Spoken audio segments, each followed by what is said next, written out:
Bobby Peanuts. You got an imposter.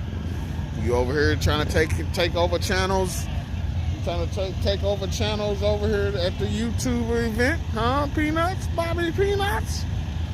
Ah, oh, it ain't you. Gave me a little scared.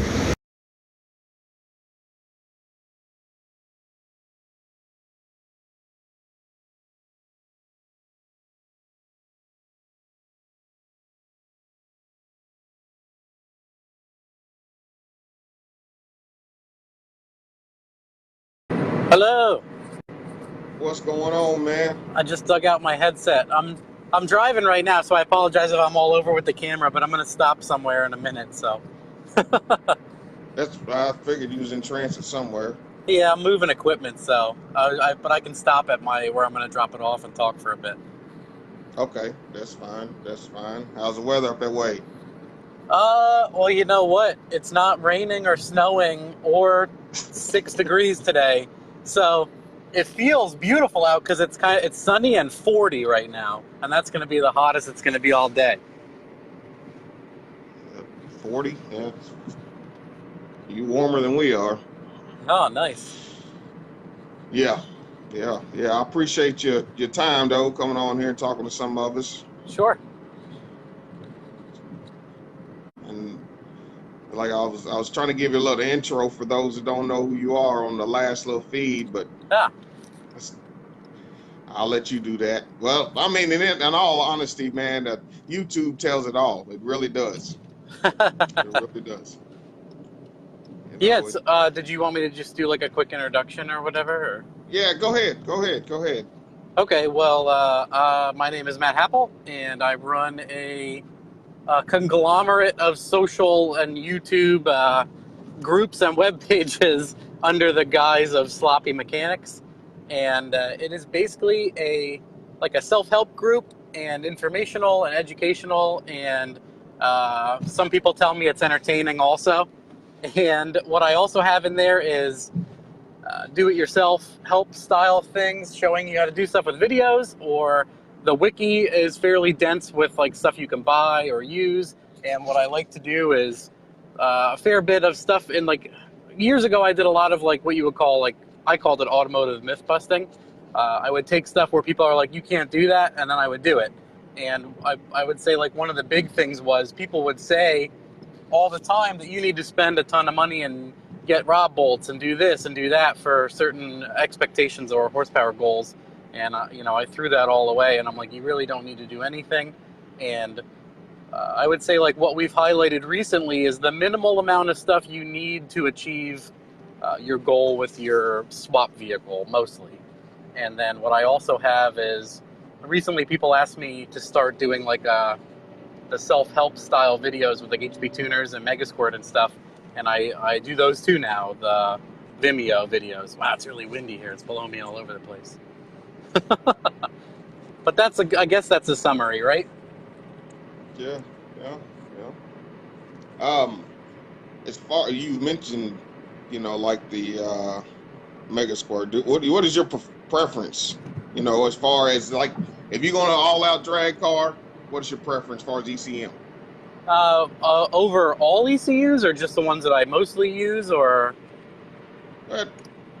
Either or. I would say like it depends on your goals with the vehicle. All out drag car, I think you should be using like an MS3 setup, just because all out drag to me usually means that you're going to want some sort of boost protection. You're probably going to run at this point. If flex fuel isn't in your area, that it sucks, because that stuff it's $2 a gallon for race gas, and it's something that if you're not using it, you should look into it, because even for people in my area where they can't get it and fill a drum than it is to be spending. I mean, if you consider Mark couldn't get it for his Camaro, he was spending roughly $20 a gallon on C16, and E85 is $2 a gallon, and we haven't changed anything in his setup to run it. So, Gotcha. I mean, that's a big thing. If you're racing a lot and you're dumping $20 a gallon into your car, it adds up fast. But Yeah. I think like an MS3 based setup is best. because you have all the inputs and outputs for like trans brake, bump box, boost cut, closed loop air, fuel, onboard data logging, all of that stuff that makes like setting up a race car easy and worry free is all inclusive. So I think that's why it's like one of the best systems. I'd say right now it's a 50-50 split between people are like, what do you like better, Holly? Because I've done a bunch of Holly stuff lately, because for a short while, the firmware and stuff for Megasquirt was lacking on the CO2 based like dome control for advanced like drag cars for adding boost down the track.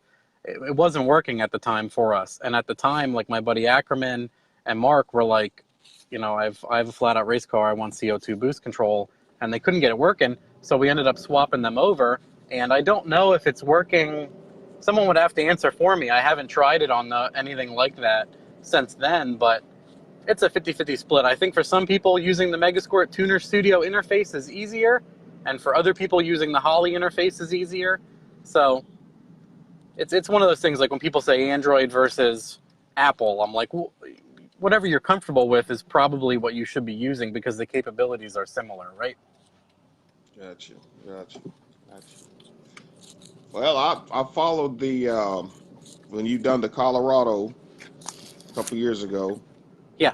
And I followed that build all the way. I mean, all the way through, and produced 787 to the wheels. Yeah. That was, I was like, well, proof is in the pudding. Yeah, well, the Colorado build was really neat to me because I got to use 3 different computers, 3 different combinations, and I got to, you know, show everybody how they all worked. Yes, sir. There was something I was going to ask. Well, another guy was asking how you feel about nitrous. Oh, I love it. Yeah, if anybody has seen a bunch of the sloppy videos, we started off as like 100% nitrous users because we had our own filling station and air gas account, and nitrous at the time was extremely cheap. So I also like, I mean, if you watch the later Colorado builds, you can see that I'm spraying 2 stages of nitrous on top of the turbo also.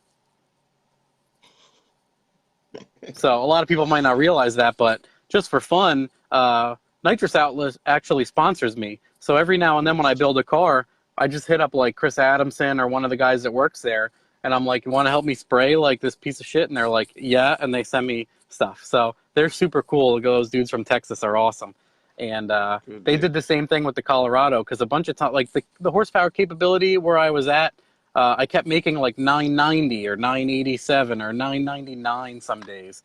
And I could have pushed it over, but they were like, you want to just spray it over? And I'm like, yeah, I'll dial it back down to like 800 and hit it with 2 kits of 150, and it'll clear it. And it did, so. Yeah, I watched that a lot. And for those who are watching, I went up to one of Matt's classes. How many years ago was that? Oh, probably a while 2? now. I think the last one was at least 2 or 3 years ago. Yeah. That was the first time I've been up that way as far as that area. Oh, I saw someone just asked, do I prefer like a plate or direct? It depends on the application, because you can only get so much nitrous in if you're using like a single nozzle. So if you have like what I try to I might beat the drum or sound like a dickhead when I say it, but I'm like, I always tell people goals. Like, your goal for what you want to do is more important than just waving like direct port or plate or single nozzle or dry. All of that stuff. And then, like I said, even for the Colorado build, one instance I said, you know, if you just want to do burnouts with your kids, that's a goal. Like, that's a valid, you can tell me that that's all you want to do. And then this is a combo that's good for that. But if you like, there's a situation where you can only get so much nitrous in a nozzle. So what you need to do is do multiple nozzles. Or if you have a car and you have 8 widebands, 8 EGT sensors on it, and you're spraying, if you have a 500 horsepower motor and you're spraying 1,500 horsepower worth of nitrous, which sounds ridiculous, but look at those Outlaw Drag Radial guys spraying 5 kits. You get to a point where cylinder distribution is awful if you're trying to spray 700 horsepower with a plate. your back and your front cylinders are lean and the middle ones are fat, you run into a point where direct port makes more sense because you can individually jet each cylinder. And then, there's a lot to that decision.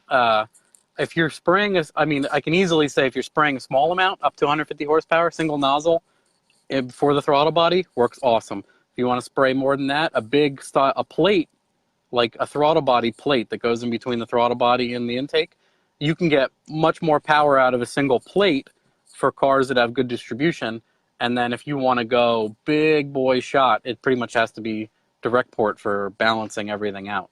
And also simply because you can only get so much nitrous in a single nozzle or a plate. So you need to actually put 150 horsepower nozzle per cylinder because you're spraying so damn much.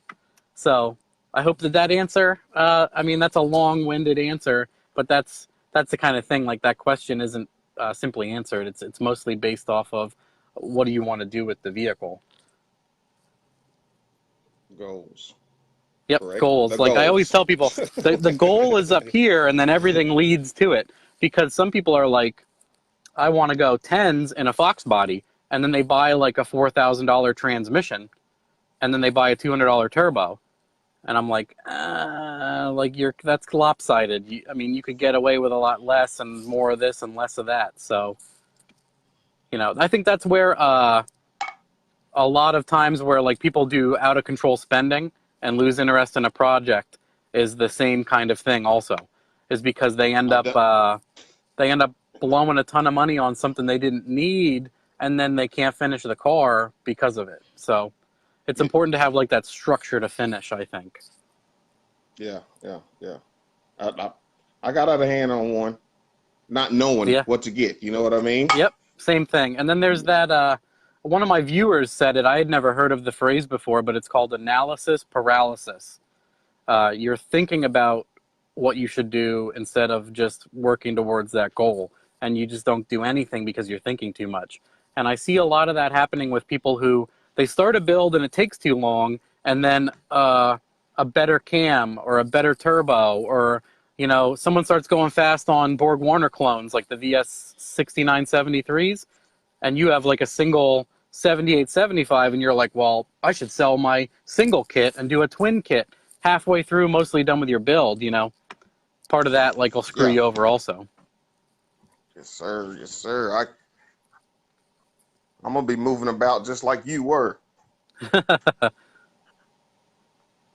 But again, I appreciate you coming on here. I really do. And I know the guys that are watching. I don't know how many was able to, with people's work schedules and such. I don't know how many were able to,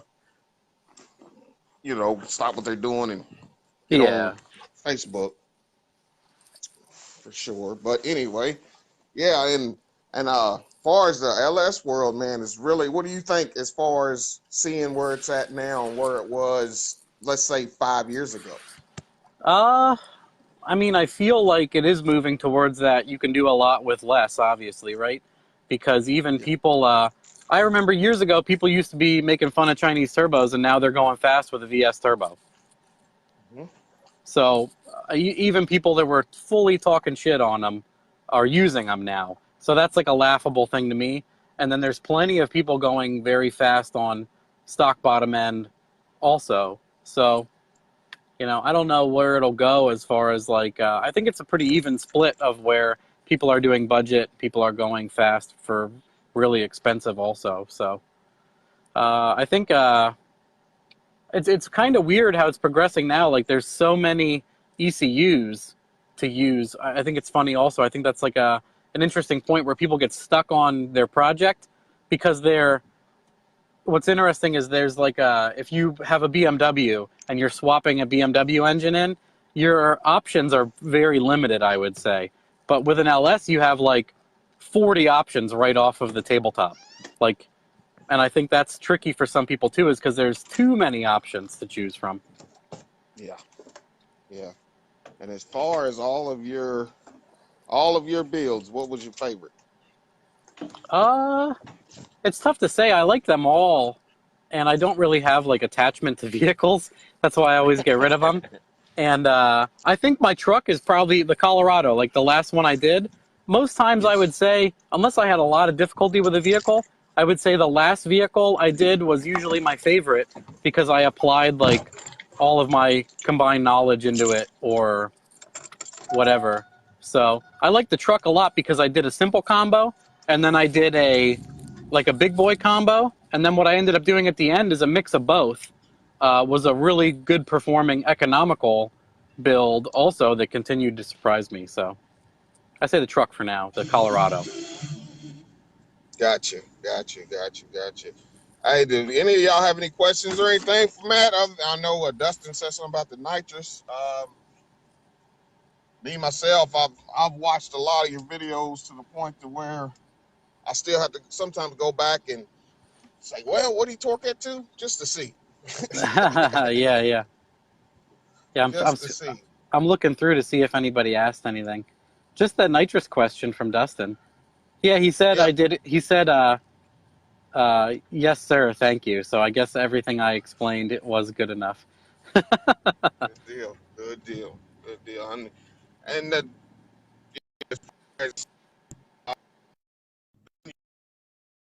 Hope I'm losing you.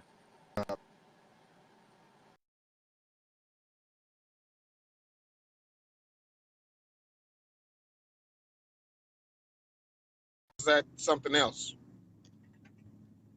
15 seconds there. So I said, the build you got now, your Pro Charger, not your Pro Charger, your Supercharger? Is that like a CTSV style? yeah, could you go back like 30 seconds? I think like you probably left your Wi-Fi and it jumped on cellular and we lost you for like 30 seconds. Yeah, I was asking about your build you have now as far as your Yeah, charger. Yeah, I mean your charger, the what you're using as a power adder. Do you prefer yeah, that? the roots blower. Um, Uh, yeah, I would say it depends on your goals because I knew I was going to build a car with a manual trans, so I knew I wanted this one to be punchy, so I didn't really want to do turbo, and I knew that this particular engine bay and style car doesn't have a lot of excess space, so the supercharger, like the blower as an intake replacement, would fit easiest. So, and then it is surprising me how well it makes power. I didn't think they were that great, and it's making really good power on even the 4.8 liter. So, I'm impressed with it for sure. And I think that's another one of those like, what's your goal? But if you want yeah, like, if you want punchy power, uh, I mean, I had a G8 with a Magnuson supercharger on it. Also, if people might not know that, and but yeah, I mean, it makes 440 foot-pounds of torque at 2,000 RPM. So you just roll in, and it feels like it's got a massive 10-liter engine. So if that's what you're looking for, that's awesome. I mean, respectively, that car probably won't run a great time at the track because it's stick shift and a lot of other reasons. I'm sure if it had an 80E in it, it would fly. And if it had a turbo, it certainly would have been cheaper, faster for less money. But where it is now is it's super fun to drive because anywhere in the first three gears, you can just mash it and knock the thing sideways. So it's a lot of fun. And I was disappointed in the car at first when I did the all motor swap because it just wasn't fun. Like it wasn't exciting. Uh, I hate to sound funny, but I build so many high horsepower cars. When I drove that thing with like 350, I'm like, this is pretty shitty. Like I'm not enjoying this. I'm used to being able to like I can just roll into it and knock the tire loose at 60 to 100 if I want to. And this thing gets absolute traction in like first gear. I'm like, this isn't fun at all. I'm not very happy with this. But now it's like now it's pretty wild. Like you can knock it all over the place under 100 miles an hour. It's a lot of fun now. that's all right. That's all right. They're fun to drive, man. Once you get them going. Oh yeah. That's another one of those things. Like I would take people in the area for drives in my truck, and they'd be like, I want to make 850 horsepower because they watch 1320 video or they watch a little bit too much internet. Everyone needs 800 horsepower. I'd take them for a drive in my truck, and we'd be all over the place, and they'd be like, "Man, is this 1,000 horsepower? Your truck makes 1,000 horsepower, right?" I'm like, "Nope, this is a 2002 4.8 liter. It makes 450 horsepower to the tire On low boost right now, that's how we're driving, and it's scary as fuck, right? It's 450 horsepower. So, maybe you need to reevaluate that 850 number. You probably don't need that. Yeah, yeah, yeah. And Because it gets sketchy quick. everything gets more expensive. And that's what I say to those people. I'm like, this 450 is pretty much just as fun as 650 unless you're at a prep surface track or something else, because you can't use it. It just spins the tire harder. It pretty much drives the same. Other than, I would say, majority of the population shouldn't be able to roast tire above 80 miles an hour anyway.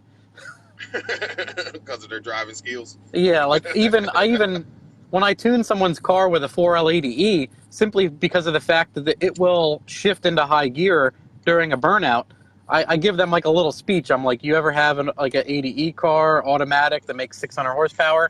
And they're like, no. And I'm like, well, you got to watch, because if you start spinning your tire and you stay in it, all of a sudden your wheel speed's at like 150 or north of that. And if you need to lift to straighten the car out, it might take an additional 400 feet for the tire to slow down for you to get enough traction to steer the car again. And they're like, oh. And I'm like, yeah, and if you're not used to that, you might be in a ditch before that happens. So, because some of the, me and my friend, we came up with a term, we call them holders. And probably a bunch of you have a friend who's a holder. And what they do is the car is spinning and they don't really know. And it's just, and you're looking at them like, you going to lift or watch out for that telephone pole. And they stay in it until way too late. So we call them holders. So every now and then every now and then we'll check a car on the street, and the person usually they have me drive it, but every now and then the person's driving it and they'll just stomp it. And it is obliterating tire on the limiter. And I'm like, whenever you want to lift, dude, whenever. And then they look over and they're like, oh, whoa, oh, we were spinning. And I'm like, yeah, we were spinning 5 seconds ago. I'm glad you realized it now. It took a long time for you to realize we were going to be in trouble. So, Yes, sir. Yes, sir. Oh, here we go. I got a question. I got an LQ9 with a truck intake and a sloppy cam. Is there a larger throttle body that is drive-by-wire to use? Are you doing a drive-by-wire build? Because the stock drive-by-wire throttle is like 88 millimeter. It's sufficient to make a ton of power. I mean, I made 1,000 horsepower with the Gen 3 72 millimeter. So, I mean, you will pick up a little bit of power with the Trailblazer intake and a little bit bigger throttle, but not a whole lot. Not something you should break your balls over.